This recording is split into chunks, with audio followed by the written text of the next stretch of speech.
Heɗitoɓe assalamu alaikum, barkamen e wakkatire nde, barkamen e rurugo fottande taskaramji Kode Radio International. Hande Salasa min Al-Amin Giɗaɗo Jada taskiti foɗugo laɓagal taskaramji kikiɗere nde. Da taskaramji amin ɗi hande ɓawon heɗiti kubaruji duniyaru, on nanan ballo ardiɗo lesdi Najeriya Alhaji Kashim Shettima andini dow gomnati mobgal lesdi Najeriya andini asawere arande nder lewru Afrilu fu dow asawere samɗingo hukuma tadiɓe ka police. Nder taskaramji amin mai bo min ɗo wondi e taskaram duniyaru siyasa haragare, nda taskaram koɗo kode enanta Usman Yahya Musa. Amma hidde ko ɗon hami surgano on Modibo Ibrahim Iromo Dake, hanko joɗi fasiri kubaruji duniyaru ɗi hande. Keɗite jam.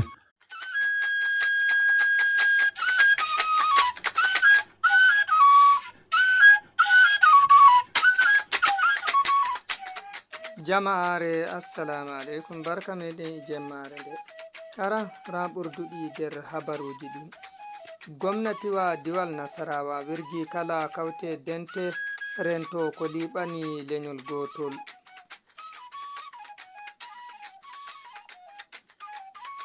Ɗum yitoyi wonnere nde konyanko'en Isra'ila waɗi nyautordu cifa wondu Gaza.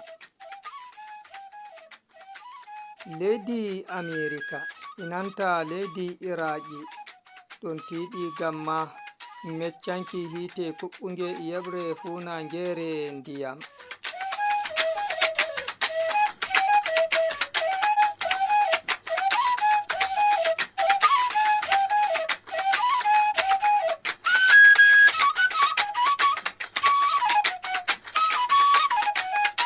Joni sai mo'itinen jonde gam nanki habaruji ɗin ɗi fumaji. Gwamnatiwa diwal Nasarawa wirgi kaute dente rento ko liɓani lenyol gotol. Gwamnajo diwal Nasarawa on hoci jabruɗe wirguki kaute bijilanti ji'i diwal ngal ɓawo jonde majalisaru rento diwal ngal waɗi kenya a ɓande e sare lamu diwal ngal. Gwamnajo diwal Nasarawa on injiniya Abdullahi Sule wi'i hoci jabruɗe ɗen ɓawo gidal gwamna'en diwe Najeriya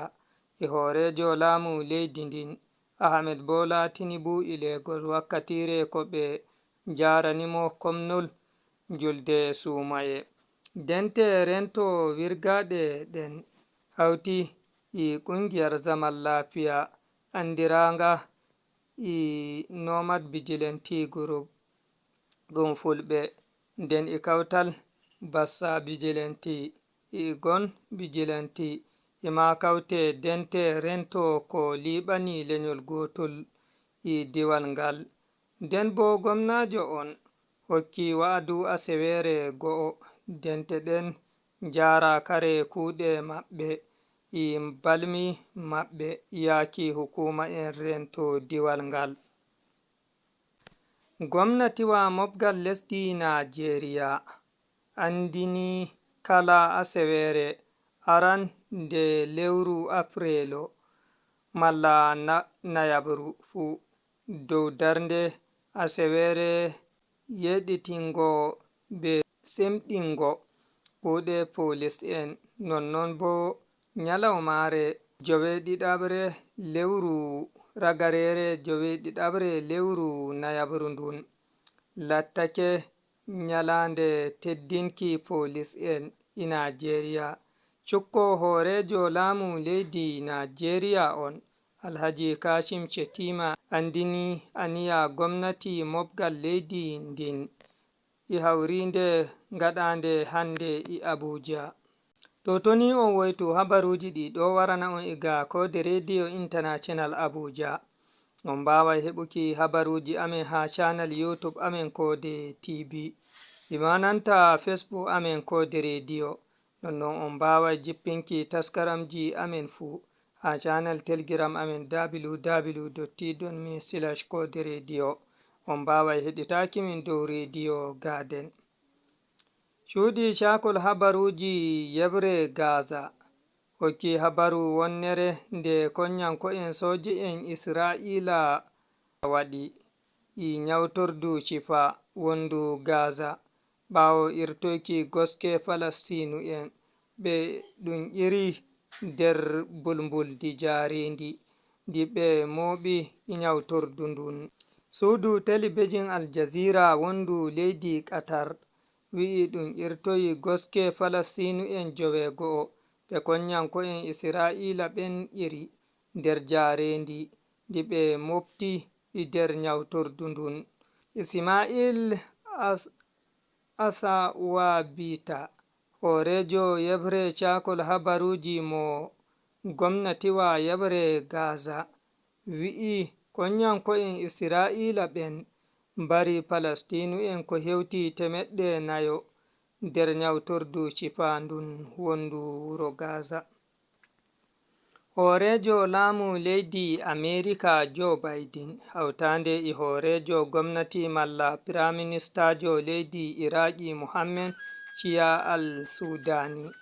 ɓe hoci alkawal wallutuki ngam de'itinki sakuki kaɓe e yebre cakantarare fuuna malla nyippuki hite tefange huɓɓa yebre nden. Ɗum taski gidal ardiɓe ɓenni dow haaje laamu Bagadaza ɗe tefuki leydi Amerika wurtina konyanko'en mum luttuɓe nder Iraki ndin. Seyni no yebre nden wontiri joni hoci hakkillo ardiɓe ɓe ɓawo nyalde hore ɓirmalla Asewe fina dewo leydi Iran sakkini balmi yaki laɓɓaje konyanko'en Isra'ila yebre Falastinu nde Isra'ila ndin taari to Iran ndin yerɓi piroje ko konu ɗe ngala laanyoɓe ko yawni 100 sakkinki balmi dow Isra'ila ndin hunde dimbunde hakkillo duniyaru e leyɗe sobaje leydi Isra'ila ndin. Kerol habaruji amin ɗi jemmare nde wonɗon dow darnde surguɗoyan imoɗon Al-Amin giɗaɗo Jada e injiniyajo amin mo jemmare nde Ahmed Arab Abubakar Azare. Min Ibrahim Iromodake janguɗo habaruji ɗin.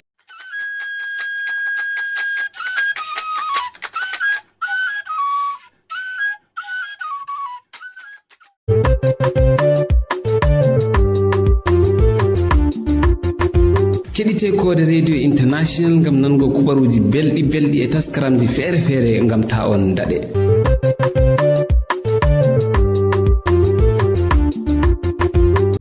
A hettama Ibrahim Iromo Daki enanta kubaruji duniyaru. Jonta bo sai rahotol amin iga sare lamu lesdi Nigeria. Ballo lesdi Nigeria Alhaji Kashim Shettima andini dow gwamnati mobgal lesdi Nigeria andini asawere aran nder lewru Afrilu fu dow asawere ittigo be samɗingo kuɗe police. Non bo ɗum andini nyande 8 lewru Afrilu fu lattake nyande andinki teddinki police en ha lesdi din. Iga Abuja nda Umar Aliyu enanta rahotol ngol.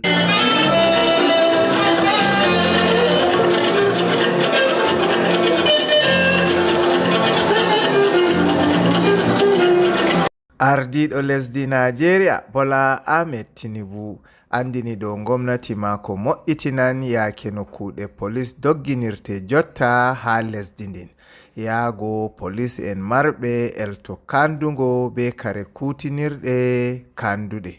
Kanjum waɗi ma o wi iga nde o maggi dow korowal laamu o wurtini taskaraji fere ngam heɓugo nasaraku dow non.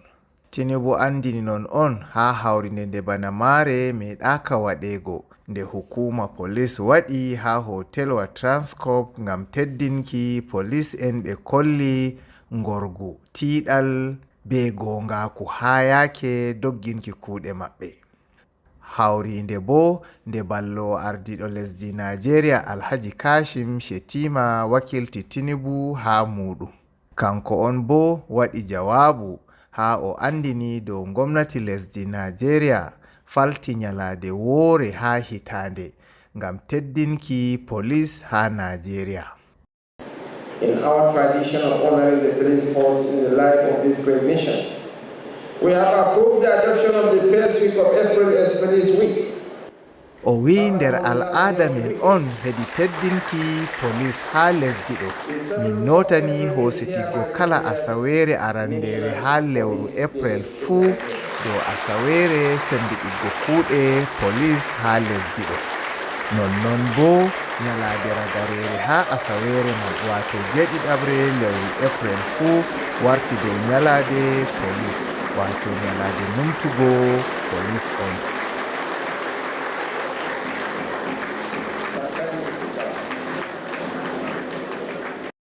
Ardiɗo police en Nigeria Mr. Kayode Egbetokum on werni hoɓɓe les ardungal ministajo hukuma police en Alhaji Ibrahim Gaidam be ministajo hukuma police en pamaro Honorable Iman Suleiman.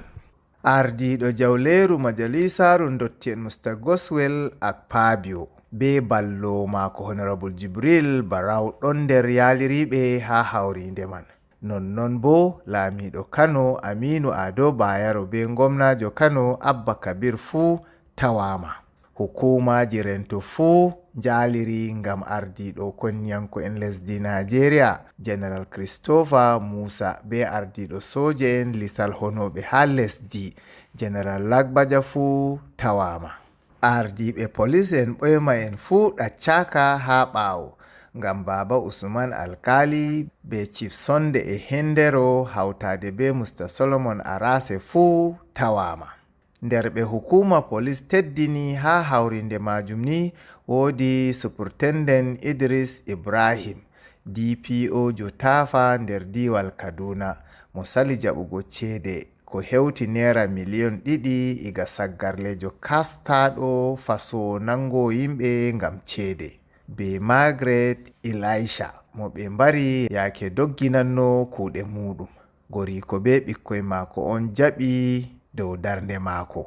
Diga Abuja, Umar Aliyu, Kode Radio International be TV. ko mani gurɗo ko woni ko wayi maayɗo pelle yiɓɓe Abdoulaye Eliman Dia Kalajo puɗɗi moƴƴere so waɗandemo silki on silki yuɓɓinama to Demet ñande aset 13 lewru avril 2024 to galle makko Demet ton sababu garangal ɗo pelle ɗiɗe ko wadde silki Abdoulaye Eliman Dia ɗum woni garangal diwano e gurɗe fof hawri ɗo e galle Kalajo no mbaɗnaɓe silki wadde ko hande cahliɗe puɗɗi kono so hawre welede Allah hitande fof koɓe waɗo caggal yettude Allah e julde Rasul yettude cahi ɗiɗi ɗe min beltima kala komin puɗɗuno hen e kala komin jakorno hen min dañi hen ko ɓuuri ɗum saabu ɗum neɗɗo dañani ko ɓuuri silkude deftere cahi ɗiɗɗe machallah galle Ablaye o sa ari a sorata mo wuuri kadi ɓuura so hawre welede Allah wasiyam hen neɗɗo kala ɗo wawi wonde yo hul Allah ko adi kaw caggal kulol Allah o jokku en ko adindemo maaya so huuli Allah o jokki en kala ko dañi yo rende no Ablaye wano ni so neɗɗo yi caggal mo moƴƴi ko gila yeeso muɗum fuɗɗi so yeeso moƴƴani caggal wawa moƴƴude wadde so neɗɗo dañi yo kala mo yettani sababu hay Allah o yettata addimin ɗo noon hande renduɗo en e nder Demet Delwuro Adama Samba Tasko lamɓe legal jiggol ko sababu nde Ablaye Elma e tawno so neɗɗo yettani sababu yettata Allah oɗo sababu foof noon jeeyi ɗum ko Ablaye Elma yo Allah ɓuuɓamo to woni to nde wona yidde ɗamani wona yidde haydara min jiɗiri noon ko saabu Allah e nelaɗo mo wuuri o mayina min jiiɗi ɗum tagi min wadde silke o min mbaɗinimo noon konkoye gandagal mayɓe julɓe fof tawno ko tagaɗo fof ne ɗaɓini mayde o silki yuɓɓina koye tawtorede almami wuro ngo ceerno Djiby Ba tawtorama hohoɓe diwano ha tengte sernaɓe kom no ɓe gadori ɗum ni waɗirde ceerno Abdoul Wahab Seydi kanko woni khalifa Madina Fass Mbaw hitande kala tafsirul Qur'an bo ɓe mbaɗata e lewru korka mabɓe ɓe jofni ɗum kikiɗe hanki toon to Talimam Diara kamilu na jangge ɗo e nder mana oɗo o jama ñande foof ñande joni noon ɗum gila fuɗɗi gila ɓooyi gila 1996 hikka noon mboyno yimɓe ɓe dendu mbo teddinora ɗum woodi mawɓe ɓe mbo wonduno ɗo keedi yeeso ɓen du'ane kono hinde tigi tigi on ko pour leydi ndi no yaari to yeeso no leydi ndi worri e jam no leydi ndi heɗiri he jambo ganduɗa ko on yimɓe ɓe ñagoto ñande foof ñande wona ɗum ɗon caɗele jaaha gartane ɗum ne ko ɗum goƴa mabɓe ɗum saabide ɓe jiiɗi tali Mame Diarra on ɗon ligguey o timmitine ñande ceerno Abdoul Wahabi Seydi ɗum ɗo ko haqqille makko ko yiyande makko wonde oɗo tali Mame Diarra so tawi o fewnama tan yimɓe ɓe ɓeydat wonde e jaam kono haajo état meɗen ñagombo e inde ceerno Abdoul Wahabi Seydi ombo hittina haajo yoɓe ɓeyde wallede oɗo tali Mame Diarra sabna oɗo tali Mame Diarra ko baɗɗo fa'ida ɗo e commune Diamguene Sicap Mbao e wiide ceerno Ahmadou Seydi noon nden kay kisal kadi ina ɓe haaɗi ɗanode ko ɗum saabide ɓe berta junggo ngu laamu heesu nde ɓe immoto e ɗen caɗele ɗonen moye oɗo o terre kañum oɗo mana autoroute à péage o hakkude nde nan uddi men kono noon to sengo sécurité ɗinin manki no fewi sabna won waktu mbo a susata ummade yaltude won waktu mbo a susata artude ɗo en par ce que nan niɓɓiɗi sabna ɗum ɗa sécurité o no famɗi Madina Fass Mbao noon ko nokku mo ganduɗa ko janggugol kañum e janguingol ko ɗum ɓe gandira ɓe mbi eɓe pada e Bassirou Diomaye Faye ngam nde immoto e caɗele daraji ɗi ko jande mabɓe waɗɗe fa'ida to duɗe to e jande mabɓe mana tinde to duɗe to ɗum noon o wi o yejjitta ɗum kono hande menen ɓeyditata menen ciftiniramo ɗum no o ɓeydu wattude haqqille o ɓeyda yeccitade ɗeɗo duɗe ɗe ganduɗa caggal Allah e nelaɗo ɗum Sénégal no wuuri kono ko e majje ɗe wuuri en jonde teddude nde ɗon ɓe mbaɗi nde toon to juma Madina Fass Mbao ngam kay hawrdinde ɓesgu ñaganode leydi ndi e dendagal almuɓe wonɓe ɗo e leydi ndi ko hani kay e caggal leydi to madalla tawoyte taskaramji ɗin ɗiɗon garana on iga kode radio international Abuja inanta min Al-Amin giɗaɗo jada haragare nda taskaram koɗo kode keɗite jam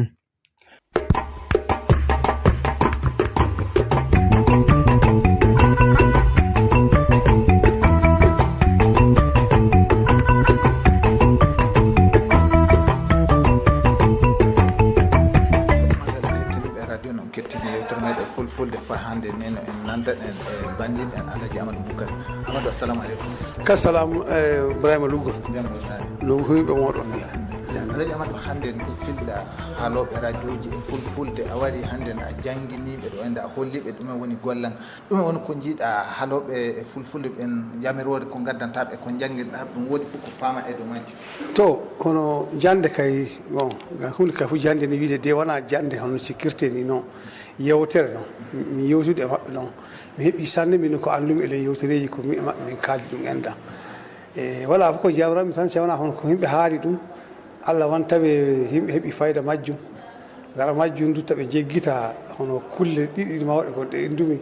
hono coci ɗi gattumi ɗi endam mbimi karfeje fulfulde ɓe kalto ɓe cembinɗe dow karfeje ɗe endam e andudeɗe e famudeɗe e ɓeydadeɗe sembe no warta ko fulfulde endam wooɗa sanne gara majjum hono koɓe gari ɗo endam min yewtidi ɗum endam mi hokkiɓe ɗereji gon woɓɓe gon futa no wawi fay so yiyay bindi ɗi hollo goɗɗo walla ɗum firtan ɗum fa laaɓa kañƴum jamriranmiɓe tawi ɓe joppay ɗemgal ngal ɓe paama du kono ɓe gondi ɗum gonga ɗum hono golle maɓɓe ɗe koye wona fewre tawi jiya ke Allah hono alhaali jomum ko hetto so lewru watina goɗɗum haa koɓe ketta ɗum no ɓuuri ko lewru daraja moɓe goodi o ɓe paama koye no woodi daraja mawɗo noon fa hitande ko ila ko 2016 sikkami wara joni mi haalino ɗum endan ko kawruɗen nokku goɗo mbimi daraja o kam woodi sembe wala kanka wiye foti ummi no ɓuuri milliard saabu eɓe andi neɗɗo fof kaalo e radio sa yii neɗɗo gonɗo leñol maɗa ɗengal ne hettino ɗengal ma nan ɗengal maɗa wallahi aɗa weeli ɗum gara majjuni koɓe tefi e duniya fuu no hoyanaɓe yimɓe ne yiɗi nde yiɗi haaloɓe radio so ɓe jii en fof eɓe moosan noon kamɓe kay en jalliniɓe noon en kaaƴiniɓe noon enda amma ɓe jaltintako en ɓe paama ɗum ɗo neɗɗo fof ɓe jiita ɓe cika ke Allah no hafiɓe hafakiɓe to joni hande ɗumen jiiɗa haalugo radio keŋan e hande ɗumen sendi wallahi ko sendi ɗum ni woni hande yimɓe hande kam ɓuuri golle ɗe enda sembinɗinde dow majje saabu nde mum kay haalugo radio goɗɗum gon feere noon alhaali wona tewtewru mawdu noon sabu haaloɓe ɗuuɗa radio ji ɗuuɗa komin puɗɗuno radio minen kamin tan kalanno so wiyama fulfulde haalama radio le Niger ɗo kay ɗo yaade bilma noon minen tan noon hande ne en keewi so yimɓe heewi du fuu jonka kiran ɗuuɗa so kiran heewi e hunde du fuu yimɓe ɓeydan sembe sabu so yimɓe ne hirodira nden golle mumen mbotta hande fulfulde nde le radio o kam ɓuuri hono fara ko haalte ɗum endan e sembe e darjinde ko haalte ɗum amma hono karfeje ɗen kay o ɗum ɗon no laƴi seeɗa o gan jilla e haalaji goɗo amma nde mum kay no jilodirtake no amma de hande ni ɓuuri sembe toƴo hande haaloje radio ji e fulfulde hande radio ji heewi yimɓe gaɗi 11 ko kawruɗa ɗo enna ɗumen woni ko jiiɗa ni ko beegima e hawrinde nde wallahi ko weeli kan e ley ko jiimi ɗum endan kan ni woni golle ɗe eɗe beeli ne weeli ɓe sanne eɓe goodi anniya eɓe goodi dugondan himma fa e goto tampa e fa lasara tawi en ɗo endan ɗum ɗon weeli kan sanne mi yiido hakkude moɗon no goruɗon ni endan neɗɗo fu tefata tan fa wooɗa ko yiɗo haala fu sey inda wonko goɗo inda farga endan yimɓe dino tondira hakkude mumen a yiidu on fu o latake walde goto ba ko duuɓi mon da boɗɗodira min ka ɗum ɗon kam wiyete gaɗa majjundu min ka abada mi fottayi to hawride waɗa wiya haaloɓe radio fulfulde radio ji kan tan jeeyi ɗum ɗon hawrodiri ha haalda yewtida e ley koɓe andi e ley koɓe goni ɓe golla min ka hande woni go'o ko jiimi ɗum mi faami ɗum go'o noon saabu fo e président APS wi aynana kanka hande mo go'o mum ko fotti fulɓe wari jooɗi haaloɓe radio ji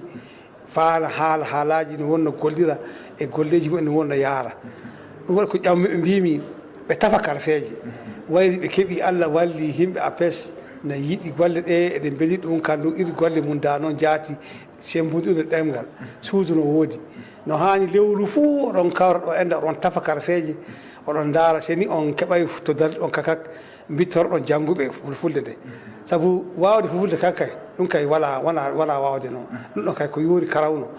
wawde fulfulde kam woni aɗa nana fulfulde nde aɗa andi ko wonno haali leymu nde a janngui ɗum sabu nane jo on indi goɗɗum goɗon ko woɓɓe no tinna dow harfere nden ɗon min kam mi mosulno kam e ley fulfulde watta yaata harfere nde wala e fulfulde amma kamɓe kay komɓe fina tawa noon ɓe tawri dotti maɓɓe haala noon ɓe andirade fu ɗengal gon haala kan ɗon amma hono jannguɓe seni jom ɓe keeɓi jannguɓe fulfulde de hono joni haɗa indi rappo goɗɗo wiya Mouhamadou Suka Jokolle goni won toon enda na Hamma Boukary e mo liringo e na Mansara Abdou e ka en kay so ɓe mbi no fu wallahi min paami ɗengal fof wala ko haalta ina majjum dey wiya ni en fulfulde yarata noon ɗum woni ko wooɗi e ɗengal fulfulde onon kay on kaaloɓe no on bowti ɗengal ngal oɗon anndi ngal oɗon mboowi ngal oɗon nana hen haale ko nan ɗum e fulfulde fof o nani ɗum fayi guere mon wawi hosanko no wawi guere maare no wawi ba laarabuure amma jannguɗo on kankay ne anndi ɗengal ngal yarta noon ɗum kay noyi windirte no mi haalni on jon harfere gol nane filla ko tubako wiyto diffamation ko wooɗa ɗum kam woni ha sidare ni a yiibe ni to ɗum ɗon fof mi yewtidana e yimɓe haaloɓe fulfulde Dakar yimɓe ɗiɗon mi haaldi e kaaloɓe fulfulde goɗɗo kasana janngoɓe ɗo e mawɓe golloɓe INDRAP mi haaldi du e Hamma Boukary kande ko mo lilingo mi heeɓi karfeje ko watta 9 amma joni ko kalɗen seɗɗa ɗo endan ɗum ko mbiyertuɗen fuu en paami ko wiyete diffamation e fulfulde e yimɓe golle journaliste ɗum kam won a yiibe on ni woni gonga o kam woni hono kam won fulfulde nden kandu ko wuuro fu ɓuuri andude o baako ɗi to fu no ɗon wiye a ɓoyti jomum ni a waɗi goɗɗum fu no wiye koye amma a yiibe on ni noon to irɗum jimmi tawe yimɓe ne waɗa wakkati warde wakkati cembinɗen ɗengal min gattagal majja gaɗa majjudu ko wonan sukaɓe min uma ɓeydu ko keɓa kan en heɓa ko keeɓi o to jon hannde nder wakkatiji ɗi gonɗen ɗi hannde wakkati caɗele kewɗe gonɗen ɗume woni ko ɓeydanta hokkoɓe kibaruji e waɗoɓe animation ji nder wakkati tiiɗele ɗe to wallahi nde tiiɗal ngal kay hakkillo hade fokkinte nden no mbiyruɗen wakkati gonɗeɗen yewtade ngam min kay mi wiyata jiyande yewtere no sabu en fof en dottiɓe noon mawɓe onon on ɓooyi oɗon kaala min mi ɓooyino miɗan kaala min burtake no joni hannde onon golle hen ndenne neɗɗo fof warta wiya ikkitan on fulfulde kay ne wawi holde on ni ko andi e ley ko andi holoto amma wona ba jangguinol noon ndenne ɗum ɗon en kaali haalaji goɗon no hani tawe kaƴƴi gollira o yimɓe fokkina hakkilloji mumen hono hunde fuyi ko watte yimɓe tawe na andi ley hakkillo fokkingo hawta e ko haalte wakkati hannde ko yimɓe warto hippo wuuro yimɓe mbare woɓɓe nawno yimɓe no wulla no yaha no garta ndenne ɗum ɗon tilay jonkay himɓe tokka ɗum ɗon kalfeje ɗen enda hono ko mbiromi radio jo mawɗe radio wakkati ɗum wuli ley wuro himɓe na kaɓa hande en jii nokkuje fof wuroji muɗe wiye jadisi en noon enda kawon himɓe wonɓe wara himɓe radio o hawrodira himɓe muɗum wiya a jiina en mbiya ni en koƴa har ferde ni en gaɗa ɗe karfeje ɗe on ni seni en gaɗi noon to noon en kam waɗa ko tiiɗi faami moy e haaldeteɓe tawi haɓa watta tawi commandant no andi gouverneur no andi de préfet won ɗon de laambi hesa jowro noon ɗon radio o woni wiye jowro a yii ɗum min gomɗan kala dow muɗum nani komin koddiri haalde jango tawi jowro no andan ɗum fayso haala ƴowi gueɗe ha wona ni ɓe mbi woɓɓe ni ɓeydi nden nde ɗum waɗi no hani tawi yimɓe wakkati iri majjum wari fuu noddodira hakkude mumen an mawɗo o to mboɗa hakkude sukaɓe mbiyaɓe wallay on jii joom ko kaani gaɗon no hani joppen ɗum to kay fuu kan woni tawaɗe direct kan ko haalte wakkati muɗum da ko haalte fuu ho e dow ɓoggol wuuro fuu no hettini wuuro fuu no andi neɗɗo foolo bandu seni woɓɓe on haala bellare guelle haala fulfulde taw ɓe fulfulɓe nanta bellare tawi ɓe kalnama ɗum woni le ɓoggol ngol noon watta ko hakkilloji pukkuɗi ɗi tawe tabiti to hande ɗumen woni ko noddata kadde haaloɓe radio ji ɓe kawruɗa hande ne fayi ko tawa yimɓe sappo e no woodi yoga woɓɓe ɓe ngara jonka warɓe ɓe ngara ɓen fof ɗumen jamirta a to wallahi warɓe ɓe ni jonka e gina yamroto tawi eɓe cendida e bandiraɓe maɓɓe andal sabu komin jahanno apes dori docteur li witanana andal o wi so a sendi ɗum fuu a waɗi jawdi hono ko anduɗa ɗum seni aɗa holla ɓe anda ɗum na aɗa holla ɓe cikku a tawan famay ɗum an wonno ɓeydo gina wona kamɓe hunde fuy ko kaluɗa goɗɗo fo an ɓeydi koɓe keeɓi hande seɗɗa ɗum ɓe jaara ɓe kollo ɓen ɗon ɓe ɓeydoro ɗum tan ka en heɓan ko kalani ɓe andal so a hokki goɗɗo fo an wonna heɓa min ka ɗum docteur li haalnimi o wi andal so on keeɓi kokki fo o wi so a hokki yimɓe andal fo an toma gaso to nden ɗum ka kollanɓe kamɓe honɓe waɗani ɓeydu ko faama ni hawrinde waɗande ɓe ɓado waɗuɓe hawrinde ɓe enda warɓe fotti ɓe haalnaɓe ko nani e ko andi ɗum ɗon no nafa en fuu nafa ɓe to to madalla no woodi ko ɓeydoto on to madalla alaji amadou min jettima to ok salamu aleykum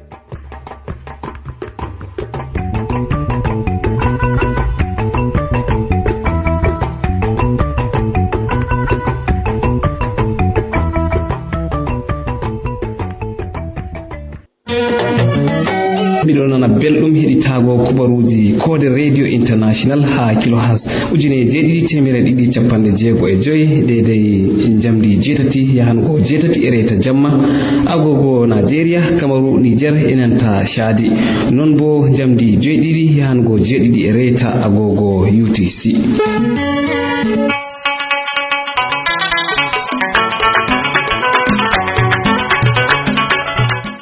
be amin jemma e nyalawma ton gostoro be gumbar radio man domi tabi 49 der Abuja ndarde gonyelde fu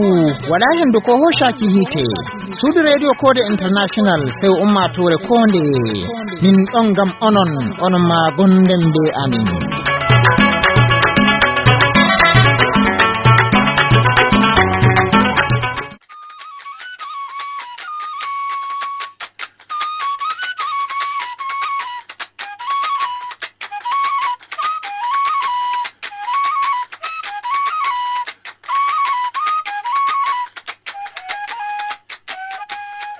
to fuu e fuu ɗo min gaddi ragare taskaramji ɗi min taskani on jemmare nde ɗo darde ahmad arab aboubacar azere kawtuɗo taskaram hande min alamin giɗaɗo jada foɗi laɓagal taskaram ka wiyata on baale jam.